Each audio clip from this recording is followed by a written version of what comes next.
Hello, my name is Ian McNay and welcome to ConsciousTV. Today we have another in our series of programmes about people who've had serious illness and recovered. And today it's about ME, chronic fatigue, and the guest in the studio is Alex Howard.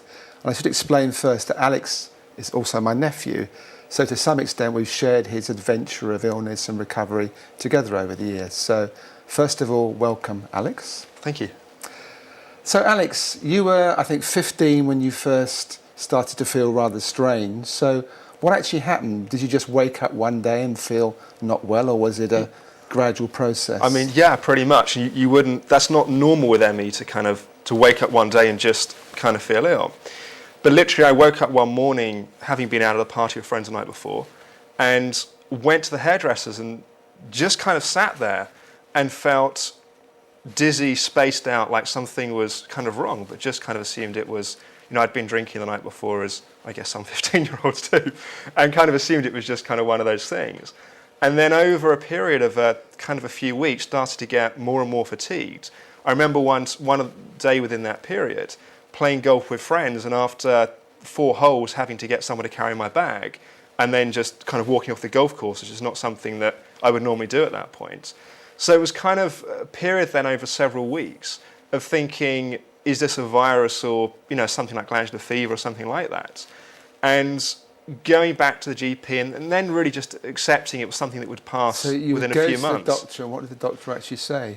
The doctor obviously took blood tests and did the kind of the standard tests that they would do, but really just said, if you just be patient and rest and wait a few months, then this is going to pass. At that point, the idea of it lasting for 7 years was just in no one's consciousness, and certainly not in my own.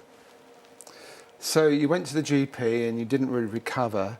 So what were you feeling at this time? You must have felt pretty desperate in a way. I mean, you see, at that stage, I was of the school of thought that you got ill, you took a pill and you got better. And, after 2-3 months, that seemed a long time to be feeling this way. But it didn't really enter my mind this was going to be much more than kind of that period of time. So that was very frustrating that I couldn't kind of go out and play golf and see my friends and do the things that I enjoy doing. I just kind of was just reasonably just going with it and being patient. It wasn't until I started my A-levels, and I remember after a couple of weeks of trying to keep up with full-time school that I crashed kind of very, very severely. That it was at that point, it had been going on for 3.5 months at that point. I couldn't go to school. I couldn't, after I crashed. So you were just sitting at home, or you were lying in bed? What were you doing? I'd lie in bed, until lunchtime, then I'd watch a few hours TV, go back and lie in bed, and then watch a few more hours TV. And, I wouldn't say it was a novelty to be able to kind of sit around and do nothing. But it also wasn't what in time it became, which was this incredible frustration at the sense of my life being taken from me. Okay, so you were going to the doctors and the doctors weren't quite sure, and you were trying to be patient to recover. So at what point did you kind of start realising, well, maybe the doctor isn't going to be able to help me, and maybe this is going to go on for a long time? I mean, it was around that time of having tried to go back to school and not being able to do that there was one day I went to the doctors with my grandmother, and at this point I was getting frustrated. You must have been, and I kind of said, you said to me originally a few weeks, then you said a few months, and my grandmother mentioned the phrase or the letters ME, and at this point the only person I'd ever heard of that had suffered from that was a teacher at my primary school. And all that I really knew was that she wasn't able to take PE lessons and she'd be off sick a certain amount. So I didn't really have much understanding of what that meant. But and also, sorry to interrupt, but also at that time, ME wasn't that well known, absolutely was it? Not. Absolutely not. It's like an underground illness almost. Yeah, I mean, the main kind of understanding of ME at that point was really yuppie flu.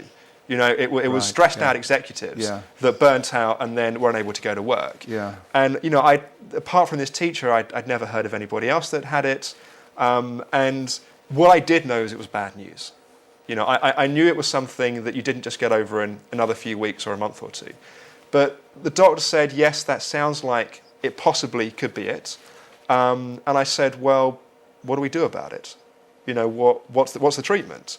And when he said there isn't any treatment, you know, but he did say, you know, within another 6 months, I think you should be okay. And I think at that point in my mind, I just kind of thought, oh God, 6 months is a long time, but I've already been through 3 months. I guess I'll just wait for 6 months and then I'll be okay. Of course, as those months started to go by, and there wasn't any change in how, in fact, I was getting worse in many ways. I started to develop symptoms where initially it had just been the sense of feeling dizzy and spaced out and very extreme fatigue. I started to get muscle aches, I'd get night sweats, I'd get tinnitus ringing in my ears, I'd get headaches. So it started to kind of expand into more than what it had been. And also I started to, I would never have labelled it such at the time, but I started to get very depressed because I'd look at my friends that would go out and, they'd be going out the weekends. I'd been very involved in music. I'd played the guitar in bands and I couldn't do any of these things. So the frustration, the depression, and quite honestly, the anxiety as well of what is happening. Yeah. Why do I have these symptoms? No one can really explain what's wrong. And I'd go to school some days for an hour or so, and I'd feel like I was going to pass out. And no one could explain why apart from this label. So, it emotionally, it's for me, it snowballed more and more. And it's one of those things where I think maybe you don't notice it so much at the time because you kind of get used to each stage of going into it. But really, in a period of 6 months, I'd gone from being one of the most energetic teenagers that I knew. I'd be playing a lot of sport. I'd played a lot of golf, football, tennis, those kind of things. Been involved in several bands, had a girlfriend, doing all the things that a 15, 16-year-old would do, to basically spending most of the day either in bed or lying on the sofa watching telly, waiting for this mysterious illness to go away. So it was very dramatic looking back on it.